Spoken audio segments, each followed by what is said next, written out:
English में बोल सकते हैं what is the most important time and what is the most important person and what is the most important work. मैं उसे हिंदी में बताता हूँ। आपके पास कौन सा सही समय है, आपके पास कौन सा सही व्यक्ति है और आपके पास कौन सा सही काम है। तो हम जवानों के लिए ये जो हम छोटा सा एक मेला लगाए हैं, ये हमारे डासिस ने हमें दिया है ताकि हम एक दूसरे से मिलें, बात करें और अपने जीवन को आगे बढ़ाएं। और इसी के साथ साथ हमें जो भी शिक्षा मिलती है उसे हम अपने परिवार के साथ मिल करके अपने लक्ष्य को पाने की कोशिश करें। हम सभी जानते हैं कि हमारे घर में माता पिता होते हैं, बड़े भाई होते हैं, छोटे भाई होते हैं, बड़ी माँ होती है, चाची होती, मामी होती है।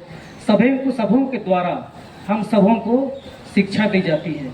आज भी जो हम लोग यहाँ आए हैं, एक बार और जोर से पढ़ेंगे। आदर्श वाक्य क्या है? सभी को एक साथ जोर से बोलेंगे। पर हे परमेश्वर के जन, तू इन बातों से भाग और धर्म, भक्ति, विश्वास, प्रेम, धीरज और नम्रता का पीछा कर। कितनी अच्छी बातें यहाँ पे लिखा हुआ है जो आज के विषय में हमें बताया गया सुबह में। पादी साहब ने बहुत ही अच्छी तरह से हमें बताया। पर हे परमेश्वर के जन, ये परमेश्वर के जन कौन है? ये परमेश्वर के जो जन कौन है? हम सभी, आप सभी जो यहाँ पर इस शिविर में आए हैं, सभी लोग परमेश्वर के जन हैं। आगे क्या लिखता है? तू, जोर से बोलिए, तू इन किन बातों से भाग, किन बातों से भाग? हम सभी जानते हैं। आगे लिखता है कि और धर्म, भक्ति और विश्वास, प्रेम, धीरज और नम्रता का पीछा कर। यहाँ पर कुछ बातें छुट्टी हुई है जो कि बाइबल में नहीं है। तू इन बातों से भाग। किन बातों से भागना है? बहुत सारी बातें हैं जो भागने के लिए है। तो हमें आज इस कैरियर के विषय में हमें सोचना है, अपने जीविकोपार्जन के लिए सोचना है। सभी लोग अपने जीविकापार्जन के लिए और किसी न किसी सेवा में जाने के लिए, नौकरी में जाने के लिए या कोई भी काम करने के लिए आप लोग अपने अपने तरीके से अपनी तैयारी कर रहे हैं। और कैरियर का सबसे अच्छा मतलब है हम अपनी आवश्यकताओं की पूर्ति कैसे करें, और जिस दिन हमारी आवश्यकता की पूर्ति हो जाती है, जिस भी काम को हम करते हैं, तो वो हमारा कैरियर बन जाता है हमारे परिवार के लिए। ध्यान देंगे सभी लोग। हम सभी लोग आर्मी में नहीं जा सकते हैं, हम सभी लोग डॉक्टर नहीं बन सकते हैं, हम सभी लोग टीचर नहीं बन सकते हैं, हम सभी लोग इंजीनियर नहीं बन सकते हैं। बहुत सारी ऐसी बातें हैं जो हम सभी लोग सब कुछ नहीं कर सकते हैं। हमारे लिए जो कैरियर का विषय है वो है, ये हमारे लिए, हम धर्म के क्षेत्र में जा सकते हैं, शिक्षा के क्षेत्र में जा सकते हैं और राजनीति के क्षेत्र में जा सकते हैं। बहुत से ऐसे क्षेत्र हैं जिस क्षेत्र में हम जा सकते हैं।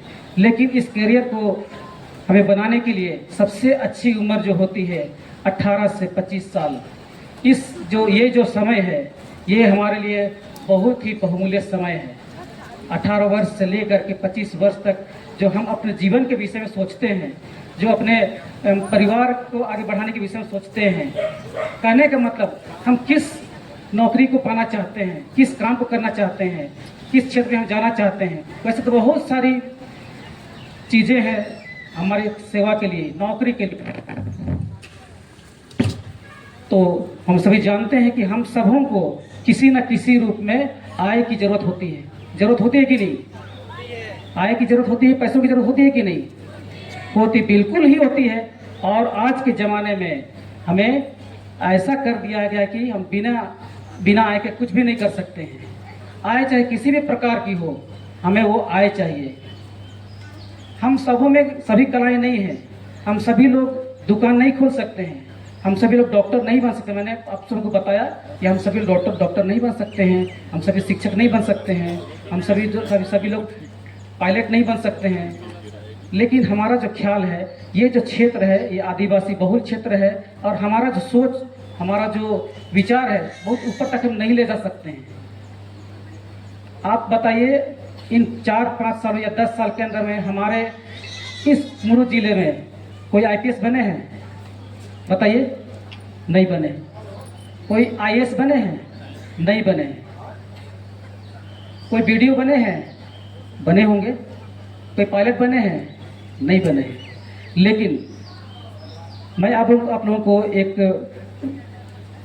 पदस्थल कहना चाहता हूं, जो कि आपको एक बार आप लोग इसको पढ़ेंगे, पढ़िएगा, कोई पढ़ देंगे यूहन्ना 15 उसका 7, ले लीजिएगा माइक, कोई पढ़ देंगे यूहन्ना 15 उसका 7 में क्या लिखा है? कोई यूहन्ना 15 उसका 7 में क्या लिखा है, जरा सा बताएंगे?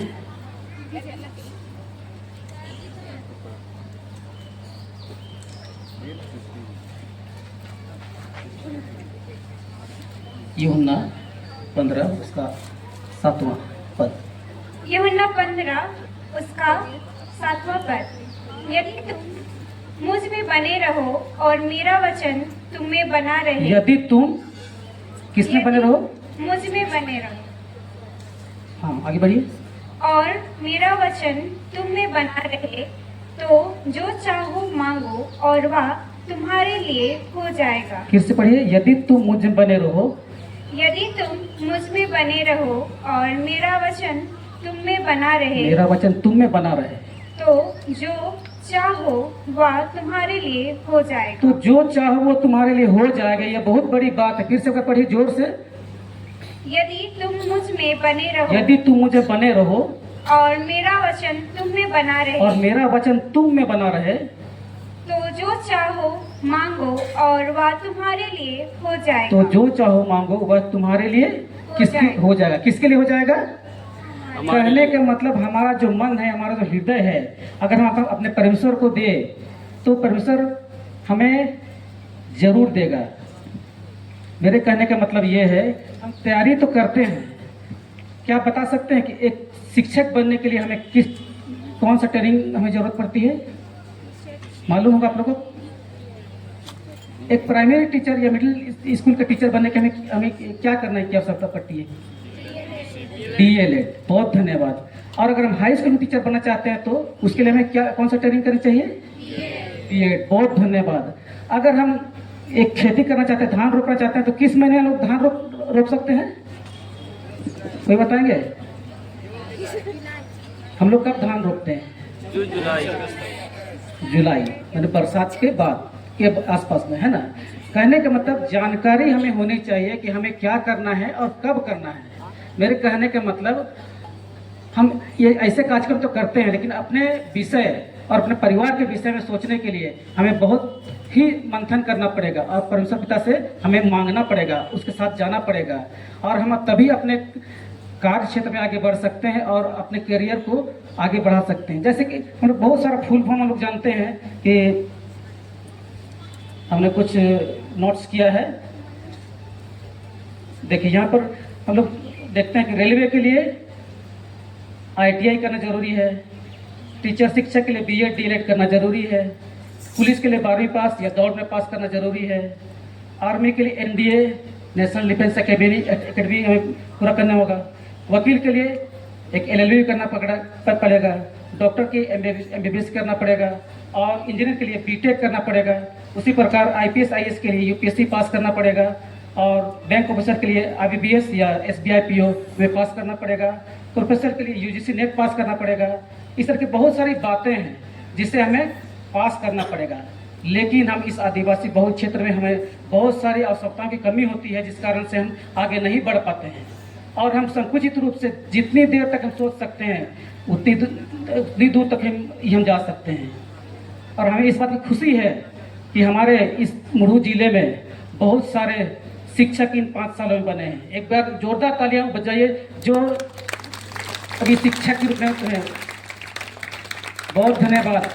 हमारे इस क्षेत्र में अधिक लोग शिक्षक के रूप में यहाँ पर पाए जाते हैं।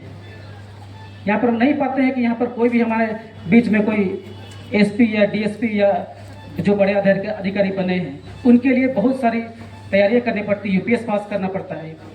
तो वैसे ही हमें वो सामग्री नहीं मिल पाती, या हम करना नहीं चाहते हैं, या हम उस क्षेत्र में आगे नहीं बढ़ना चाहते या उसमें कूदना नहीं चाहते हैं।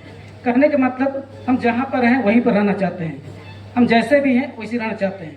तो मेरे कहने का मतलब है कि आप जिस भी क्षेत्र में आपको मान लीजिए दुकान खोलने की आवश्यकता है। मैं जानता हूँ यहाँ से बहुत से लोग हैं यहाँ पर जो हमारे प्रेसिडेंट, क्या नाम है उनका, दिलीप, वो भी कहीं पर काम करते हैं। बहुत ही बड़ी खुशी की बात है कि हमारे जो सेक्रेटरी महोदया वो भी कहीं काम करती है। वैसे ही और भी लोग जो हैं हमारे डोरमा के भाई जैसी, उन्होंने अपना एक होटल खोल। हेलो, वोल्टेज कम हो रहा लगता है। वोल्टेज बढ़ा जाए, वोल्टेज कम है वहाँ पर। 150 हो रहा है, 250 कीजिए, 200 कीजिए उसको। तो बहुत ही हमें अच्छा लगता है कि हमारे इस ग्रामीण क्षेत्र में बहुत से लोग हॉकी खेलने वाले हैं, फुटबॉल खेलने वाले हैं, चाहे वो महिला हो या पुरुष हो। बहुत ही हम लोग अच्छी तरह जानते हैं कि खूंटी, सिमडेगा और गुमला इस क्षेत्र में हमारे भाई और बहन हॉकी और फुटबॉल में बहुत आगे हैं। लेकिन हमें खेलने की तो आवश्यकता है, खेल से भी हम अपना करियर बना सकते हैं। वोल्टेज कुछ कम हो रहा लगता है, देखो रोशन। तो हमें किसी भी काम को करने के लिए, जैसे आज हम अपने मन लगा कर यहाँ पर हम लोग जमा हुए हैं, इस जगह पर जमा हुए हैं ताकि हम इस गेम को में अपनी सहभागिता प्राप्त कर सकें। सबसे पहली बात, हमें अपने माता पिताओं से बात करनी होगी कि हमें किस क्षेत्र में जाना है। हमें बड़ी बड़ी बाइक तो चाहिए, हमें कार तो चाहिए, लेकिन उसके लिए हमारे पास आय नहीं है। उस आय को पाने के लिए हमें अपना समय देना पड़ेगा। समय बहुत ही बलवान है, बहुत ही मूल्यवान है। एक एक समय हमारे लिए बहुत बलवान है और मूल्यवान है। तो भाइयों और बहनों, हमारे पास जो भी समय है और हमारे पास जो जानकारी नहीं है, उस जानकारी को हम आगे बढ़ाने की कोशिश करें। अगर हमारे पास सामग्री नहीं है, आपको पता है कि हमारे लिए ब्लॉक में और सरकारी कार्यालय में बहुत सी योजनाएं हैं, बहुत सी योजनाएं हमारे लिए है, लेकिन हम सभी वहाँ पर कभी जाते नहीं हैं, कभी भिड़ते नहीं हैं। अगर आप एक बार वहाँ पर जाएं, आपको वहाँ से भगा दिया जाता है, लेकिन दूसरी बार जाए आपको थोड़ी जानकारी मिलती है, तीसरी बार जाए तो आपको पेपर में साइन कराया जाता है, तो चौथी बार गए तो आपको कुछ पेपर में और साइन कराया जाता है, पांचवी बार गए तो आपके पास जो उपलब्ध उपकरणें हैं ब्लॉक से आपको मिल जाती है। लेकिन हम भिड़ना नहीं चाहते हैं, लड़ना नहीं चाहते हैं। तो आज के वचन जो हम लोग अभी पढ़े, और मैं एक वचन आपसे और शेयर करना चाहता हूँ, और वो है फिर से यूहन्ना 11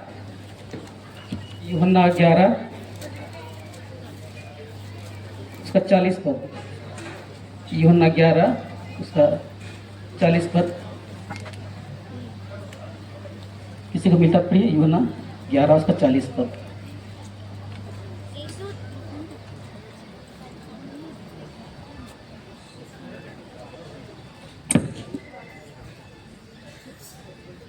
यीशु ने उससे कहा,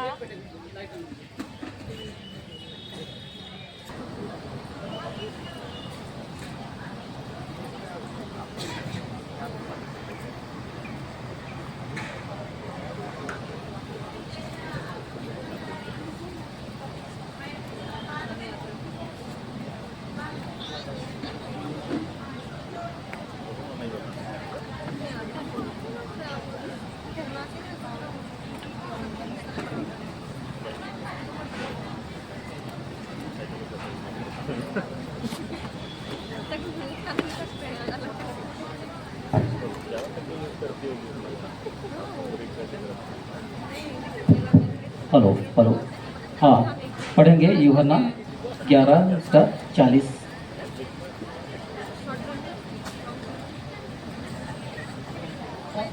ऑन कीजिए।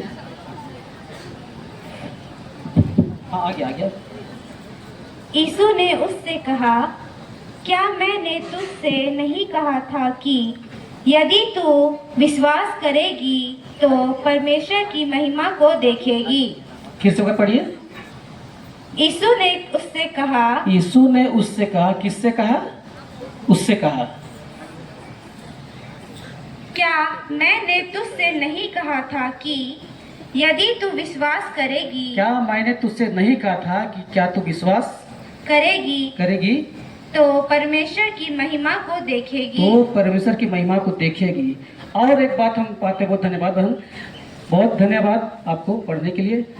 तो ये जो परमेश्वर का वचन है, हमें विश्वास के साथ अपने आप को तैयार करना पड़ेगा। अपने परिवार के साथ एक व्यक्तिगत बातें करनी होगी, अपने माताओं से बातचीत करनी पड़ेगी, अपने पिताओं से बातचीत करना पड़ेगा, हमारे बड़ी भाई बड़ी बहनों से बातें करना पड़ेगा, और हमारे जो सीनियर्स हैं, हमारे बड़े हैं घर में, उनसे हमें अपने विचारों को मांगने की आवश्यकता पड़ेगी। कहने का मतलब यह है कि हम सबसे पहला काउंसलिंग, सबसे पहला विचार विमर्श हमें अपने घर से मिलता है। सबसे अच्छा विचार विमर्श हमें घर से मिलता है और हमें अपने दोस्तों से मिलता है। तो मेरे कहने का मतलब, हमें जब तैयारी करनी है तो विश्वास के साथ और प्रेम पूर्वक परमेश्वर के भय में रह करके हमें अपनी तैयारी करनी होगी। नौकरी के साधन तो बहुत सारे हैं। नर्स की नौकरी है, खेल की नौकरी है, राजनीति है, और बहुत तरह की बातें हैं, बहुत तरह की हमारे कार्य क्षेत्र हैं। लेकिन उस कार्य क्षेत्र में जाने के लिए हमें अपने आप को विशेष रूप से तैयार करना पड़ेगा। अभी आप जाएंगे बरनाबास में फॉर्म लेने के लिए, आपको फॉर्म नहीं मिलेगा। अभी आप जाएंगे शिक्षक विभाग में जानने के लिए कि शिक्षा विभाग की कौन कौन सी योजना है, आपको पता नहीं चलेगा।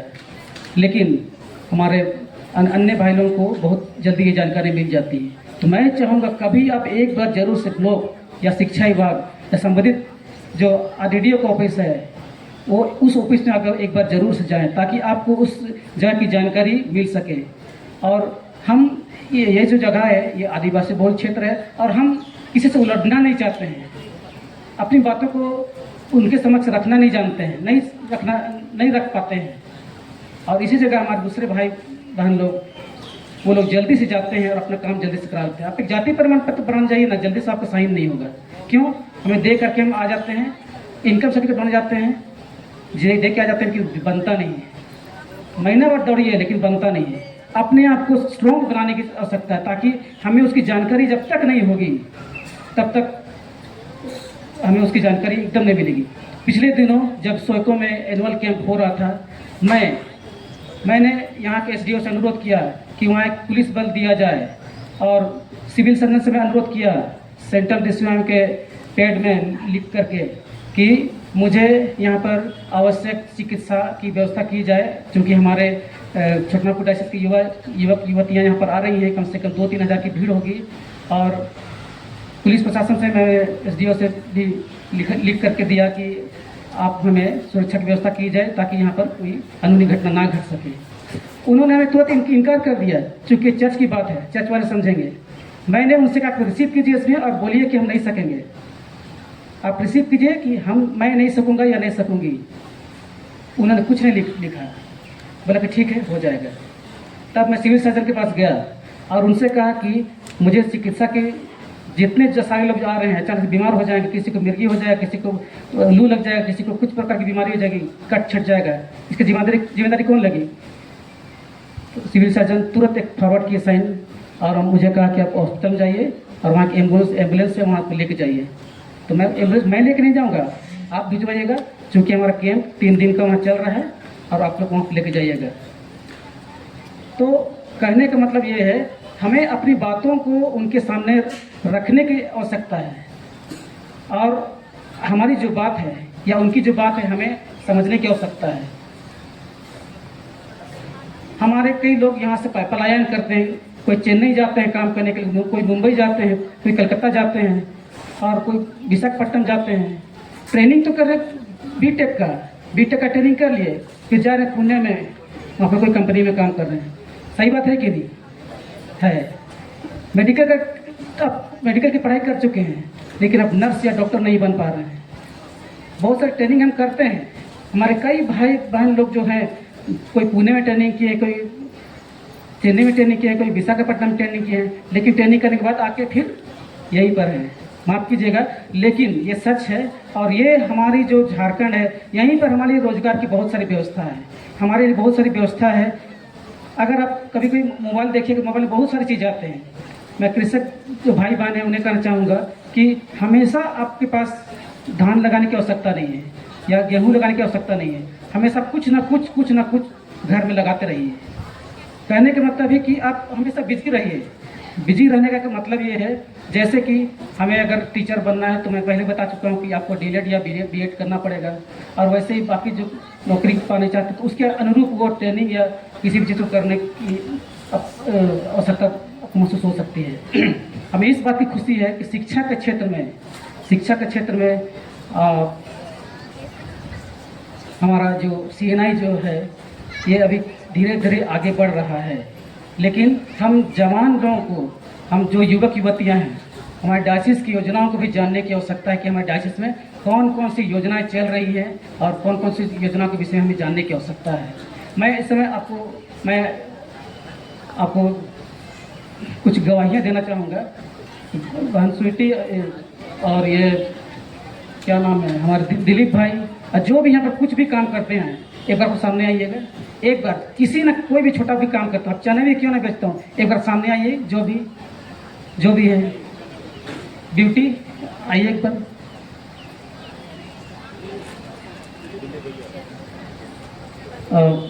जोसेफ आप भी आइए,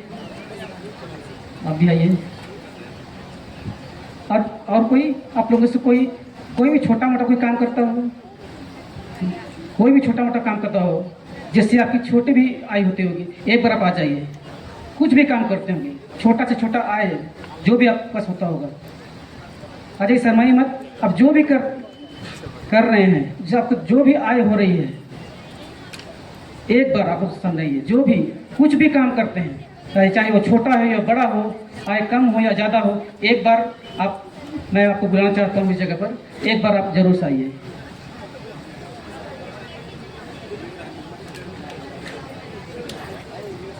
तो कुछ यहाँ पर भाई लोग हैं, देखिए मैं सबों को अच्छी तरह से नहीं जानता हूँ, लेकिन हमारा जो कैरियर है, हमारा ज़िंदगी, हमारी आवश्यकताओं की पूर्ति कैसे होगी जब तक हम अपने मन को तैयार नहीं करेंगे।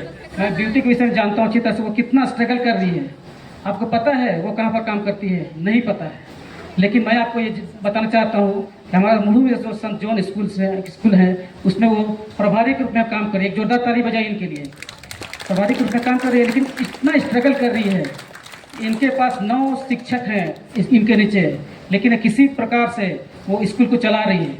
क्या आपको कुछ परेशानी नहीं होती है? बताइए, थोड़े शब्दों में बताइए। सर, परेशानी तो हर क्षेत्र में है। हम घर से ही अगर हम देखते हैं कि जब हम घर में बड़े होते हैं, हमारे से छोटे भाई बहन होते हैं, जब उनका हम अगुवाई करते हैं तो उसमें भी हम लोग का लड़ाई होता है ना।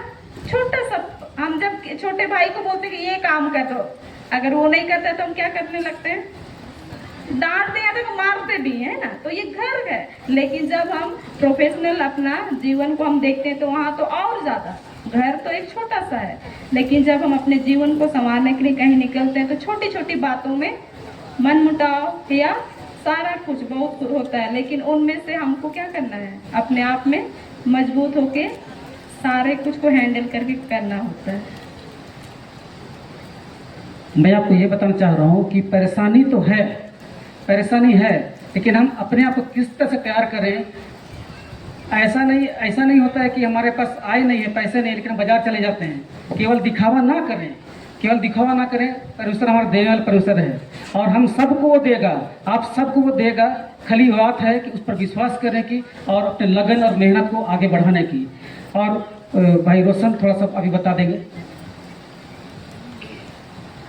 सर, मैं ऐसे इवेंट प्लान करता हूँ, मतलब कि कोई भी छोटा मोटा बर्थडे पार्टी हुआ या फिर कोई बड़ा इवेंट भी, शादी हुआ, कैंप हुआ, तो इसमें बहुत परेशानी होता है क्योंकि हम जैसे मसीह है और जैसे हम लोग एसटी भी है, एसटी से बिलोंग करते हैं, तो हम लोगों के पास बजट बहुत कम रहता है। तो मैं चाहता हूँ कि बहुत कम से कम में क्लाइंट को करके दूँ, बस मेरा यही काम है। एक जोरदार ताली इनके लिए, भाई रोशन के लिए। आप कहाँ रहते हैं? मुड़ू में रहते हैं। देखिए, प्रतिभा की कमी नहीं है, बुद्धि की कमी नहीं है। ये इवेंट काम करते हैं। इवेंट मतलब समझते हैं? नहीं समझते, मैं बताता हूँ।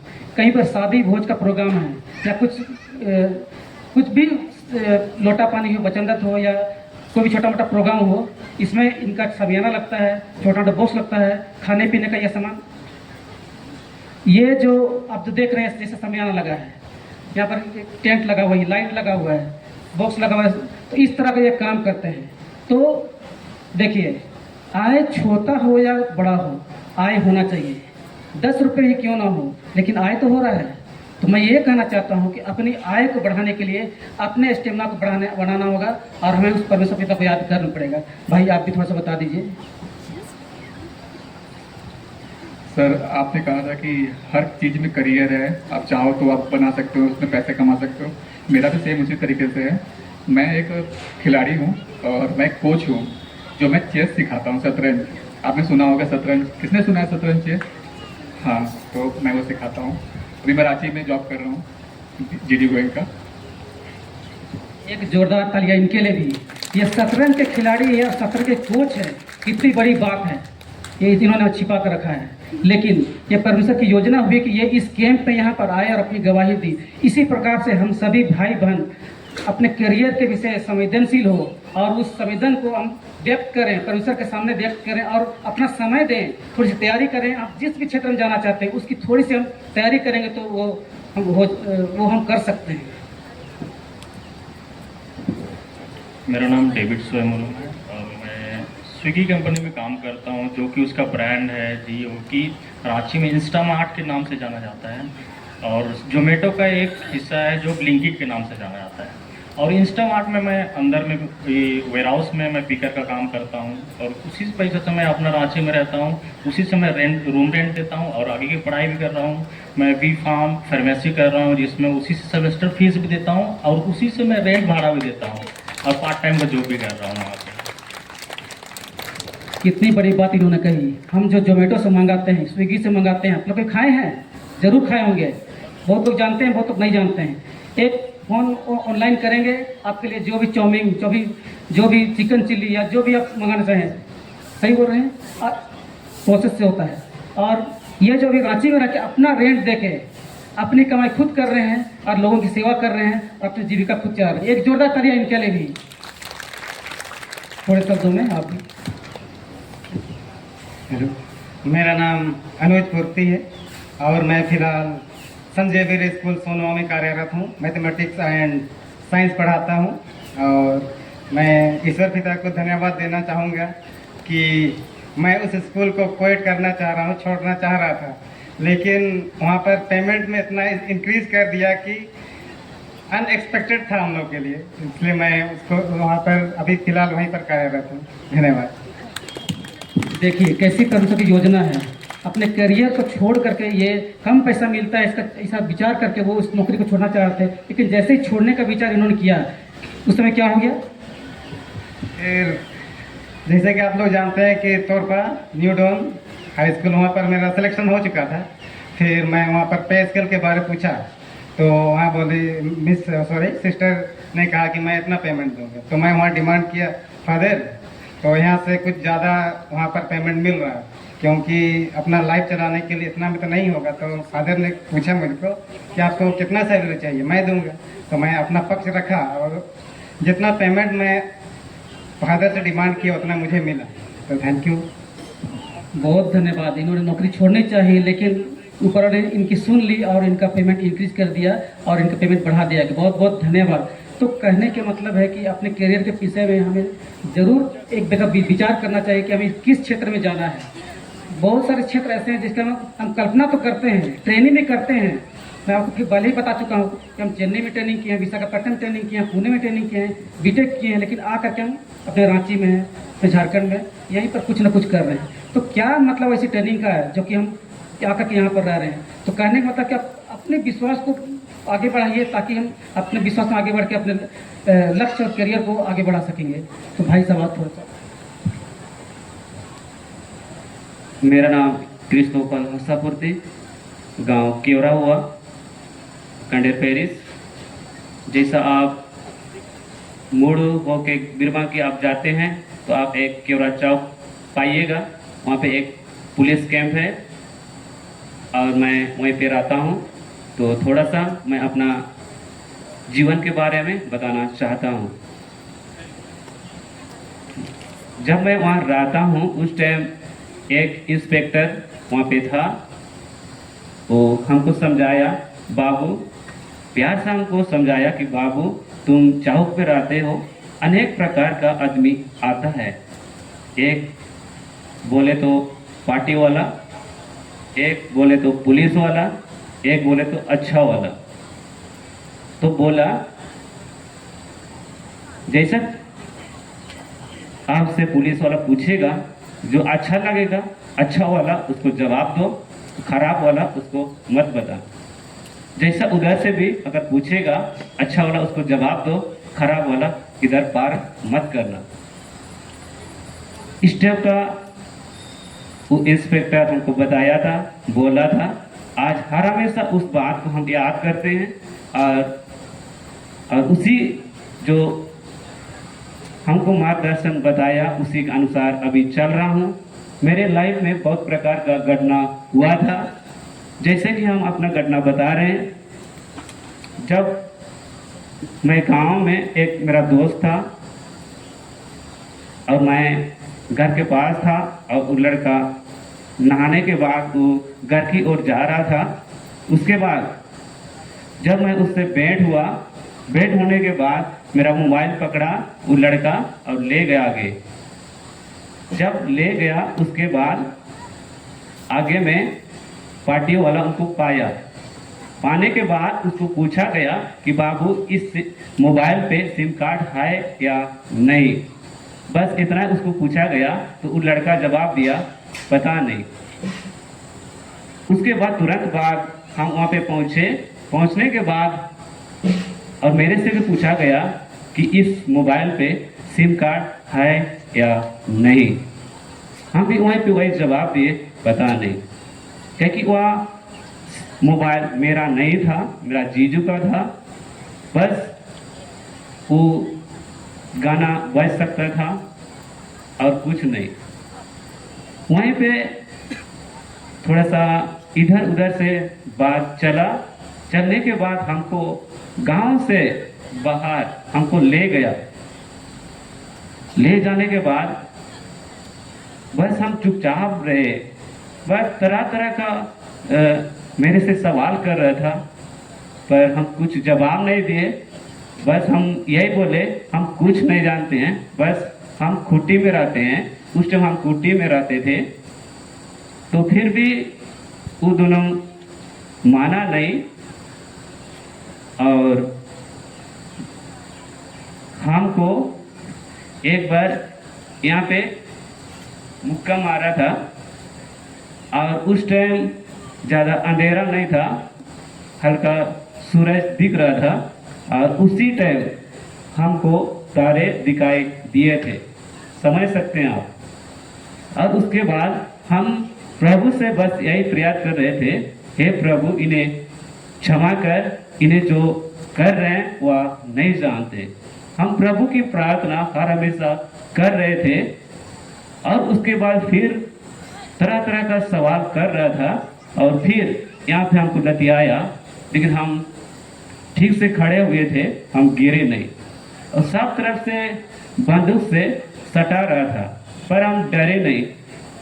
बस प्रभु से हम यही प्रार्थना कर रहे थे, हे प्रभु इन्हें क्षमा कर और मुझे बचा। प्रभु को बहुत बहुत धन्यवाद हो कि प्रभु ने मुझे बचाया और आज इस मुकाम पे ले पहुंचाया है।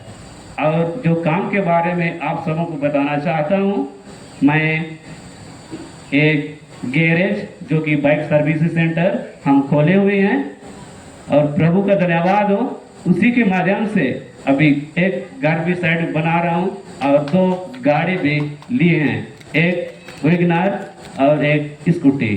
धन्यवाद। देखिए कितनी बड़ी बात इन्होंने की। इन्होंने गैरेज खोला, कोई शर्म नहीं, कोई लाज नहीं। हम लोग शर्माते हैं, बात करने में शर्माते हैं, काम करने में शर्माते हैं। कोई भी काम छोटा नहीं है। मैं आपको ये समझाना चाह रहा हूँ कि कोई भी काम छोटा नहीं है और उसे किसी न किसी प्रकार की आय होनी चाहिए। तो भाई को बहुत बहुत धन्यवाद उनके गवाही के लिए। ये जो गैरेज खोले हैं और आज की इनके पास अपना एक वैगन एक वैगन आर गाड़ी है। और जब उस टाइम वो दोनों हमको मार रहा था, अगर हम चाहते तो उस दोनों को हम भी मार सकते थे, पर मरना नहीं है। अब जब भी किसी से भी अगर कोई भी दुश्मनी आपके साथ वैसा हो, उसके साथ वैसा व्यवहार मत कीजिएगा, आप उसके लिए प्रार्थना कीजिएगा। हम आप सबों से यही आग्रह करता हूँ। धन्यवाद। धन्यवाद। इनके साथ कुछ समस्या हो गई थी जिनका निराकरण भी हो गया, और आज के समय में बहुत खुशी की बात है कि आज यह जिला सभापति के रूप में चुने गए हैं और अपनी गवाही इन्होंने दी कि अपना कैरियर इन्होंने कैसे आगे बढ़ाया, आज परिवार को चलाने की स्थिति में है और अपना ही एक मकान बना रहे हैं और एक वैगनआर एक गाड़ी खरीदी। एक बार जोरदार तालियां इनके लिए, हमारे सभापति के लिए। एक पुराने सभापति हमारे बीच में है, थोड़ा सा उनके वजह से हम जान लेंगे।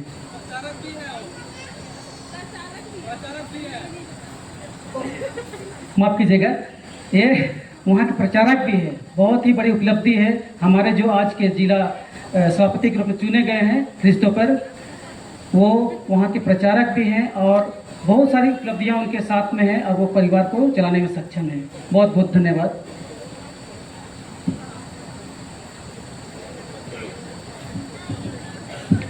सबों को फिर से यीशु सहाय। मेरा नाम तो जानते होंगे ना, हम परिचय नहीं कराए हैं ना। मेरा नाम है दिलीप मूर्ति, सोइको पेरिस, ठीक है, मंडली हेमरम। फिलहाल मैं बीए कंप्लीट कर चुका हूँ और खूंटी स्मार्ट बाज़ार सुने हैं, कितने कोई गए हैं? ठीक है, गए हैं। और मैं वहाँ पर जियो मार्ट एज अ पिकर के रूप में काम करता हूँ। पिकर समझते हैं कोई? पिकर उनको कहा जाता है जो ऑर्डर आता है और पैकिंग करके राइडर को देता है, ठीक है, उसको पिकर बोलते हैं। बस वही काम करना है। मैं वैसे लक्ष्य लेके चल रहा था जब मैं 8th क्लास में था, ठीक है। शशिदा को मैं बचपन से ही जानता हूँ क्योंकि जहाँ से मैंने पढ़ा वहाँ पे ये अकाउंटेंट का काम करते थे और जो सब कोई एक गोल लेके चलता है, ठीक है, एम लक्ष्य। मैं उस समय पुरोहित, ठीक है, मैं भी पादरी बनना चाहता था और उसी समय मैंने सोचा साइंस हमसे नहीं होगा। मैथ्स में इतना वीक थे कि फेल हो गए। 10th में पास हो गए, लेकिन 8 के बाद में हमको मैथ्स में इंटरेस्ट नहीं रहा। तो उसी समय हम सोचे साइंस हमसे नहीं होगा, इसलिए हम आर्ट्स लेंगे। आर्ट्स लिए और इंटर किए और इंग्लिश में अच्छा मार्क्स आया। तो और इतना हम सुने थे कि एक पुरोहित लाइन में जाने के लिए अभी जो वर्तमान में है इंग्लिश ऑनर्स बहुत ज़रूरी है। क्या सर मैं सही बोल रहा हूँ?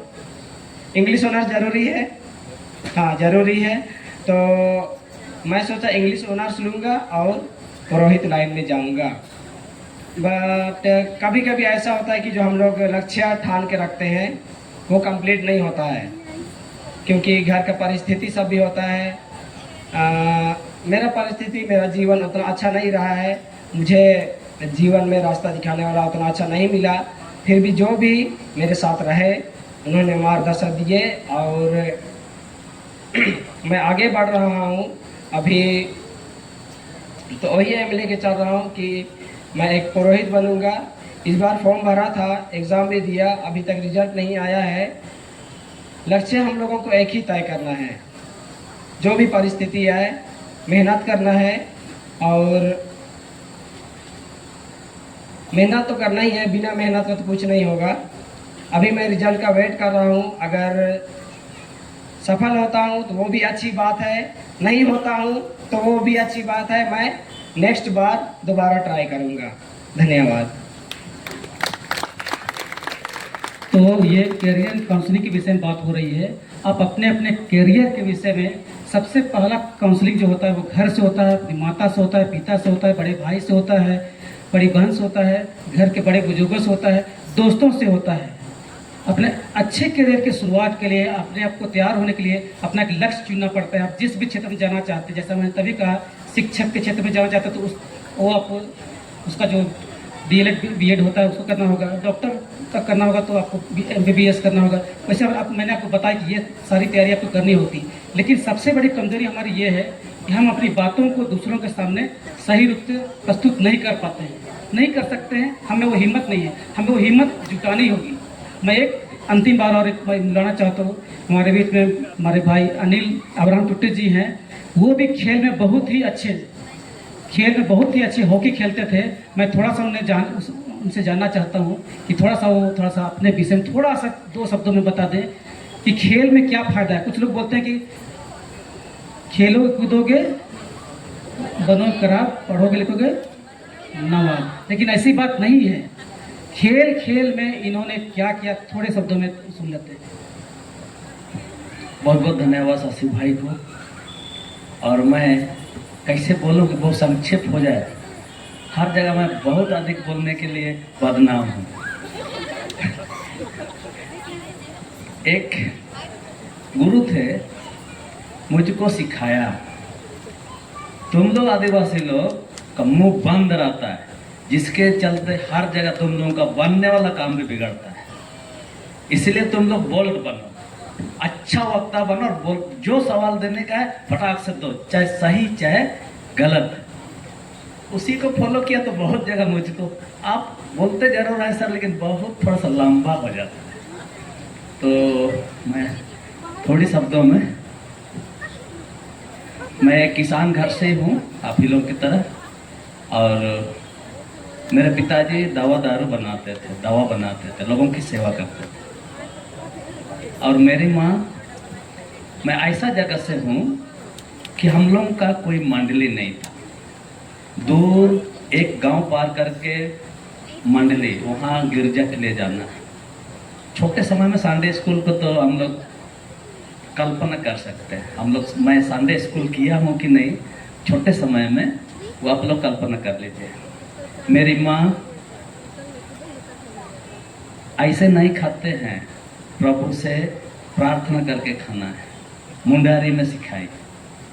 मैं बहुत लंबा नहीं करूँगा।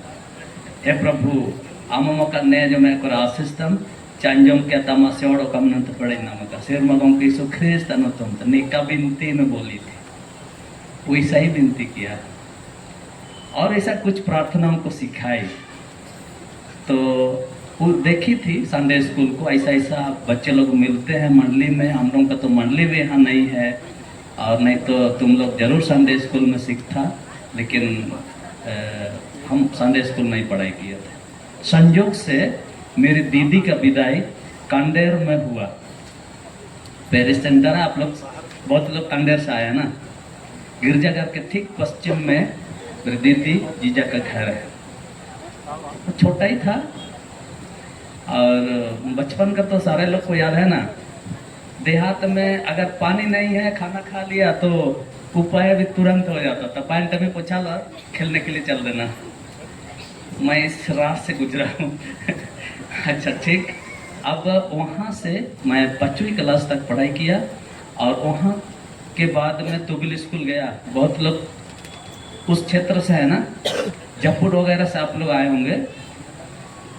जपुट गांव होते हुए हम लोग तुबिल गए, वहाँ तक 6 क्लास तक था। और हाई स्कूल बंदगांव गए, 2.5 घंटा में बंदगांव। कांडेर से 2.5 घंटा, शायद मैं गलत नहीं बोल रहा हूँ, कांडेर वाला बता सकते हैं। 2.5 घंटा के लगभग बंदगांव, थके मंदे में पढ़ाई करो। लक्ष्य था कि मुझको किसी भी तरह से पढ़ लिख जाना है। यदि आप में वो सोच रहेगा, गरीबी ऐसे नहीं हटता है। गरीबी को दूर करने के लिए शिक्षा जरूरी है, और शिक्षा यदि हो जाता है, जितना आपके पास शिक्षा है, जितना आपके पास पूंजी है, उसी से आप शुरू कीजिए और जीवन को बेहतर बनाना है।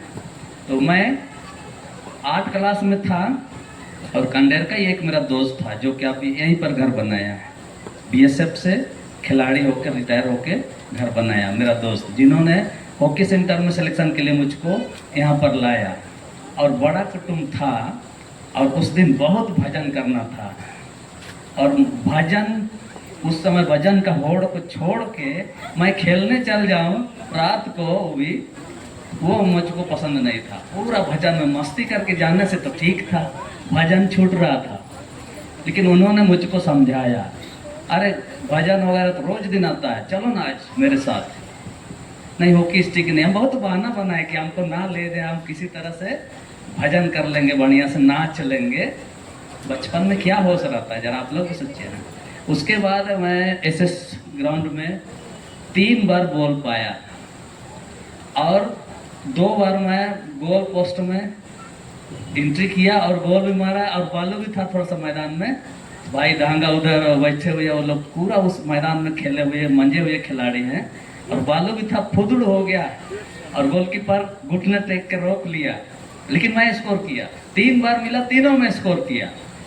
2 बार घुटने टेक के रोक लिया, तीसरी बार गोल हो गया। उसके बाद पीठ में थपथपाया, तो मैं नहीं समझा थपथपाने का क्या अर्थ है, मैं नहीं समझा।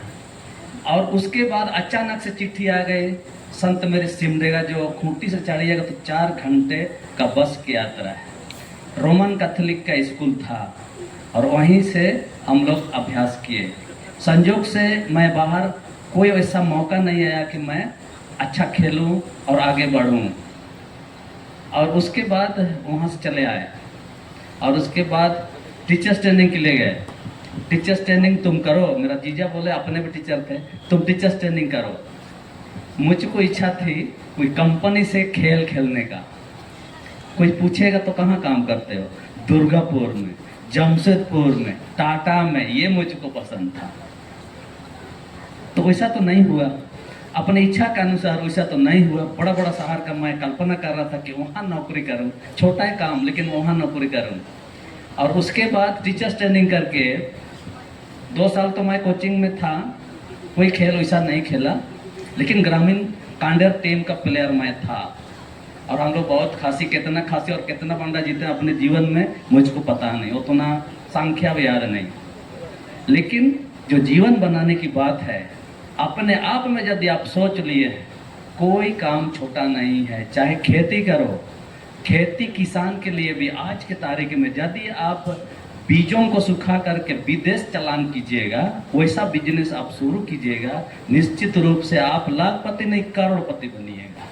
कि बहुत सा खेती है जो कि आप बागान का खेती भी करिएगा, साल में एक बार मोटी रकम आएगी, लेकिन उसके लिए बहुत लगना पड़ेगा। तो हम लोग का झारखंड में इतना अच्छा है, इतना अच्छा है, कोई भी क्षेत्र में यदि हम लोग पैर रखते हैं उससे फिर वापस नहीं लौटना है। आप जवान लोग बहुत कुछ आपके पास समय और कर सकते हैं। और जब मेरे टीचर्स ट्रेनिंग पास करने के बाद जब मोरू में था, तो मैं चूँकि हॉकी खेल चुका था, वहाँ के कमेटी वाले लोग सोचने लगे ये लड़का बच्चों को सिखाएंगे, इसलिए मेरा इंटरव्यू में प्लस पॉइंट था। और जो पूछा, छोटा छोटा सवाल था, एक अंकों की सबसे बड़ी संख्या क्या है, आप लोग बोल सकते हैं ना, कौन से, जोर से बता दीजिए। एक अंक की सबसे बड़ी संख्या 9। तो वही सब मुझको पूछा, सबसे छोटी है ना, तो वैसा वो सब तो पूरा अभ्यास किया हुआ था, तो सब जवाब दे दिए। थल सेनाध्यक्ष का क्या नाम है, क्या क्या सब, वो सब हमसे नहीं हुआ, लेकिन जो कुछ भी हुआ मैं जवाब दिया। उसके बाद सन जॉन मिडिल स्कूल में मैं 23 साल की उम्र में, 22 पूरा हुआ था, 23 चल रहा था, उसी समय मेरी नियुक्ति हुई। और फिर 2-4 साल काम करने के बाद एक सेवक वर्ग, अपने लोग बात कर रहे थे, संतजोन में हम लोग 3rd क्लास का टीचर लोग को भर दिए। संतजोन में 3rd क्लास का टीचर को हम लोग भर दिए। तो मैं 3rd क्लास में गिनाना नहीं चाह रहा, 3rd क्लास मुझको पसंद नहीं था।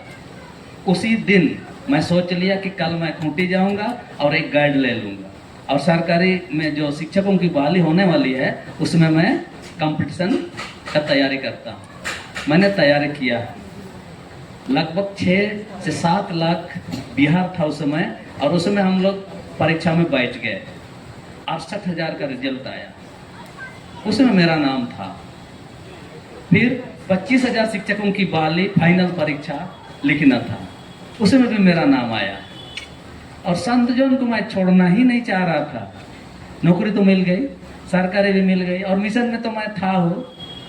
मेरा गेम छूट जाएगा, संत जॉन हॉस्टल के साथ मैं सिखा रहा था, वो छूट जाएगा सिखाने वाला। मेरा ध्येय था कि मेरा जवान लोग कोई पुलिस में जाए, आर्मी में जाए, बीएसएफ में जाए, मेरा थोड़ा बहुत नर्सरी को जो मैं हॉकी सिखाता हूँ मेरा जवान लोग चल जाए, ये मेरा एम था। लेकिन मैं वहाँ से हट गया अपने बच्चों से, और तब मेरी शादी हुई, और शादी होने के बाद में अभी मेरे 3 बच्चे हैं,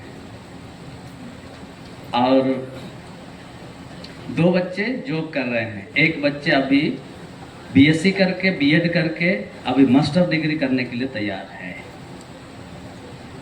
कहाँ मैं मांडली कभी नहीं, कहाँ मैं बहुत गरीब परिवार से था, वो जज्बा यदि आज आप लोग ले करके जाएंगे करियर काउंसलिंग में, मैं कुछ करके रहूँगा, आप बन जाइए। जैसे एम अगर आप बनाते हैं तो निश्चय ही सफलता मिलेगी। भाई क्रिस्टोफर को कब मैं सुन रहा था, ग्रेज खोला, कोई काम छोटा नहीं है, कोई काम निंदनीय नहीं है, सब काम में आशीष है, प्रभु आशीष देता है। और मैं आप सबों को उस तरह का जज्बा लेकर के आप लोग जाइए। और आज हम लोग जिला कमेटी में भी हैं, पेरिस कमेटी में भी हैं, शुभकामनाएं देते हैं आप सबों को कि सभी क्षेत्र में, जिस क्षेत्र में भी आप पैर रखते हैं, अवश्य ही आप सफल हो जाइए। यही मेरी ओर से शुभकामनाएं, और मैं इतना ही बताना चाहता हूँ। बहुत बहुत धन्यवाद भाई टुट्टी को। सचमुच में इन्होंने सोचा भी नहीं था होगा कि खेल के चलते हमारी नौकरी भी लग जाएगी। ये बहुत बड़ी उपलब्धि है, जोरदार तालियां इनके लिए, टुट्टी भाई के लिए। तो हम लोग देर नहीं करेंगे, समय काफ़ी हो चला है, और हमारे बीच में और भाई हैं, थोड़े शब्दों में वो अपने विषय में बताएं। मैं बता देता हूँ कि वो डोडमा पेरिस के हैं, और डोडमा पेरिस में रहते हुए खूंटी में वो क्या कर रहे हैं, 2 शब्दों में। सबों को मेरी ओर से यीशु से है।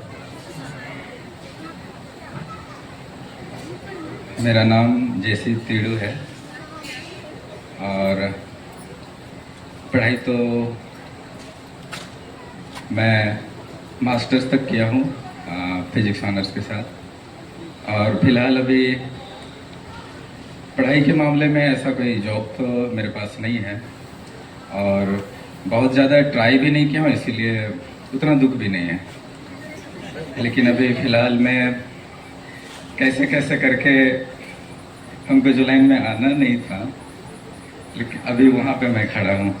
तो अभी मैं एक छोटा मोटा बिजनेस को हैंडल करता हूँ, चलाता हूँ, जो कि तोरपर रोड में एक फास्ट फूड का दुकान है।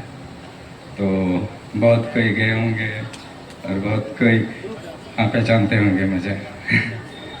और मैं इस लाइन में गलती से ही आया हूँ, लेकिन परमेश्वर का बहुत धन्यवाद कि गांव से उठ करके मैं अपने आप को जब खुटी में खड़े देखता हूँ तो बहुत गर्व होता है। और as a Christian, as ST community के में होते हुए जब यहाँ अपने आप को देखता हूँ तो थोड़ा गर्वान्वित महसूस जरूर करता हूँ। और अपने आदिवासी भाई लोग जब आते हैं तो वो भी बहुत तारीफ करते हैं कि हम लोग का लोग बिजनेस में नहीं हैं और आप तो इतना कुछ कर लिए, तो उस समय भी बहुत खुशी होती है। और ऐसा नहीं है कि ये सफ़र बहुत आसान था, शुरुआती दिनों में बहुत तकलीफ हुआ था। और बहुत समय मैं गौर किया हूँ कि जब कभी मेरे को पैसे की कल ज़रूरत है, और वो भी छोटा मोटा अमाउंट नहीं, 10,000 20,000 ऐसे करके, तो मेरे पास एकदम कोई चॉइस नहीं है, कोई ऑप्शन नहीं है। ऐसे वक्त में परेशान होकर रात में जब प्रेयर करता था अपने में खुद से, और पूरी तरह परमेश्वर को जिम्मेदारी दे देता था कि अब आप ही कुछ करिएगा, पैसा जुगाड़ कर दीजिएगा कि कुछ उपाय दीजिएगा। और ऐसा 2-4 बार ऐसा हुआ है कि कोई रास्ता नहीं था, लेकिन कल उसका सॉल्यूशन मुझको मिला हुआ है। तो उस समय फिर से परमेश्वर को धन्यवाद करने का मौका मिलता है। और भी बता देता हूँ थोड़ी मोड़ी कि मैं थोड़ा मोड़ा गीत भी गाता हूँ, बहुत अच्छा सुर नहीं है लेकिन कोशिश करता हूँ। तो बहुत बहुत धन्यवाद आपका, और यहाँ मौका देने के लिए भी आप सभी के बहुत धन्यवाद। तो मैं ये आप लोगों को बताना चाह रहा हूँ कि हमारे बीच में बहुत से ऐसे लोग हैं जो स्ट्रगल कर रहे हैं, और मैं चाहूँगा कि आप भी स्ट्रगल कीजिए, अपने मनों को तैयार कीजिए, अपने ज्ञान को आगे बढ़ाइए, ताकि शिक्षा के बिना बिल्कुल सब चीज़ अधूरा है। शिक्षा को आगे लाने के लिए आपको उसकी तैयारी करनी होगी, आपको अपने दिमाग को संतुलित करना होगा और ज्ञान को बढ़ाना होगा, ताकि हम ज्ञान के बिना हम अधूरे हैं। और समय बहुत मूल्यवान है, इस समय का हम उपयोग करें। अभी आप लोगों ने सुना, मैं जानता हूं कि ये इनका छोटा मोटा होटल नहीं है, तोरपा एक बहुत बड़ा होटल है, जिसमें कि मैं भी कभी कभी chicken chilli, chowmein, egg roll वगैरह लेने जाता हूं। और ये भाई साहब का परिचय पिछले 2 साल पहले, मैं तोरपा रोड में रहता हूं, इनको मैं देख के मुझे इतनी खुशी हुई कि चलो एक अपना भाई है जो कि तोरपा रोड में एक बड़ा होटल खोला है। एक जोरदार तालियां इनके लिए और सब उनके लिए एक जोरदार तालियां बजाएं, ताकि हमारे बीच में जो ये रोशन जी है, इनका एक अपना इवेंट है, अपना इवेंट है। हम सभी चाहेंगे, हम शुभकामना देते हैं कि ये इवेंट इनका चालू रहे।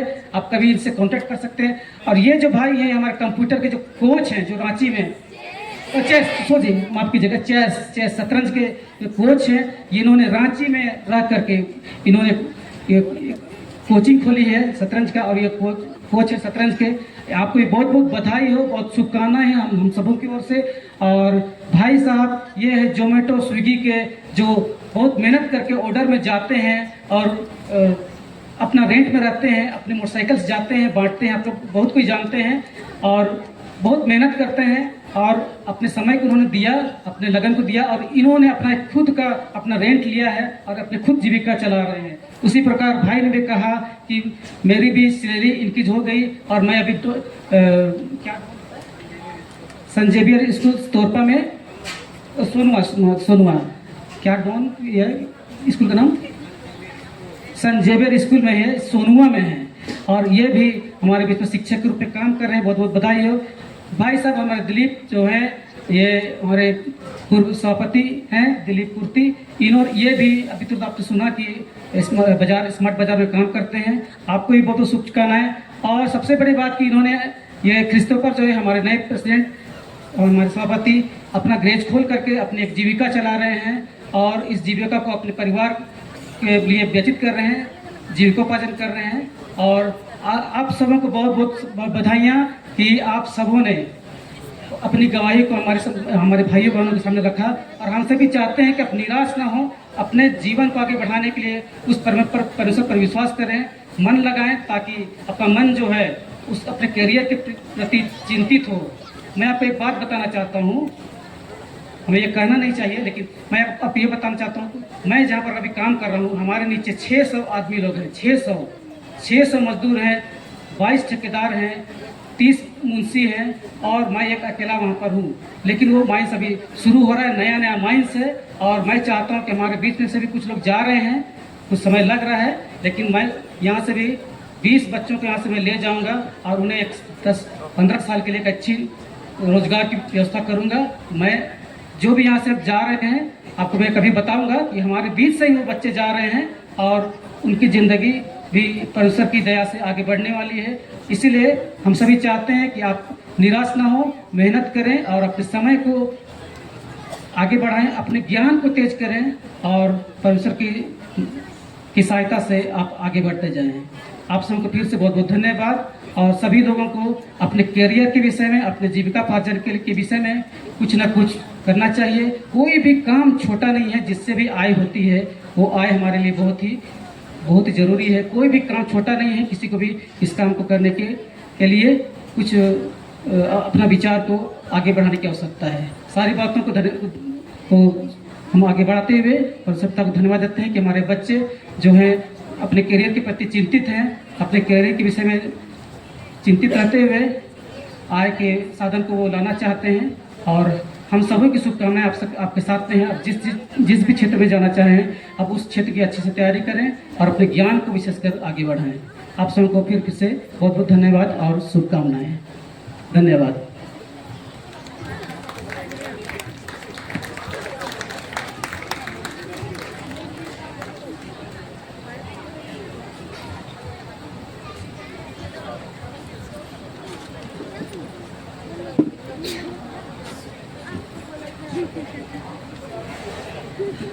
हमारे पूर्व डायसिस के सभापति को बहुत बहुत धन्यवाद देते हैं कि उन्होंने ये साबित किया कि हम कलीसिया के कामों को करते हुए साथ में हम अपने जीवन के लिए भी हम कर सकते हैं, है ना? कर सकते हैं? नहीं कर सकते हैं, है ना? तो हम लोगों को, हम बहुत सारे ऐसे भी हैं कि हमको वो करना है, ये करना है, समय नहीं है, लेकिन यदि हम प्रभु के लिए हम समय देंगे तो प्रभु हम लोगों को भी क्या देगा? उनका प्रतिफल जरूर देगा। तो इन बातों को हम ध्यान देंगे। जब उनके पास आते हैं तो प्रभु हमारे पास वो भी आएंगे। जब उनके पास हम बढ़ेंगे तो हम अपने कार्यों को करते हुए प्रभु की महिमा में हम और अधिक हम आगे बढ़ेंगे, ताकि हम नमूना का कारण बन सके और ये देख करके कि जो आगे आपके सामने जो खड़े हैं, आपके जीवन को देख करके ये कह सके कि ये प्रभु में रह करके ये प्रभु के सेवक हैं या कलीसिया के काम में ये आगे आते हैं। तो इन सब के लिए हम लोगों को समय देना है और ये बहाना बनाने से हम लोगों को दूर रहना है ना? तो इनका प्रतिफल जरूर हम लोगों को मिलेगा। और चाहे हमको कम सैलरी क्यों ना मिल रहा हो, लेकिन हमें मन में संतुष्टि होता है। और ये हम चीज़ हम अनुभव किए हैं अपने जीवन में कि हमको बहुत कम मिलता है, लेकिन हम जब प्रभु के लिए काम करते हैं तो जो सरकारी नौकरी के बराबर है, उनको मेरे पास वो घट गया, ये घट गया, ये हम अपना ही वाहवाही नहीं कर रहे हैं, लेकिन जब हम कंपेयर करते हैं दूसरों से जो प्रभु में नहीं है उनके साथ, तो ये बहुत सारा आशीष प्रभु हम लोगों को देता है और वो जीवन हम आशीष का कारण हम जरूर बनते हैं। ये मेरा गवाही का कारण है। और हम अभी स्कूल में एक शिक्षिका के रूप में साथ में हम जब जैसे ही दृढ़ीकरण लिए, वैसे ही हमको पेरिस DCYM का सभानेत्री बनाया गया, जो हमको एक भी आइडिया नहीं था।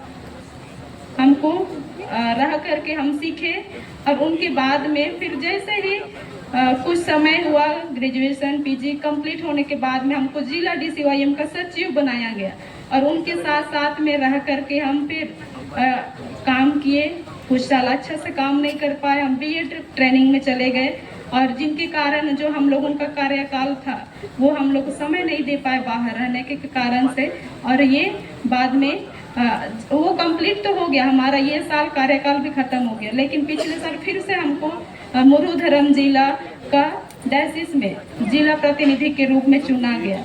और इस तरह से हम अपने सेवकाई को करते हुए अपने जीवन में हम आगे बढ़ रहे हैं और प्रभु की आशीषों को प्राप्त करते हुए हम दूसरों के लिए एक आशीष का कारण बन रहे हैं। प्रभु को बहुत बहुत धन्यवाद। अब हम आगे के कार्यक्रम में बढ़ेंगे। मिस्टर और मिस DCYM, जिनका हम लोगों ने पहले भी नाम सुने थे,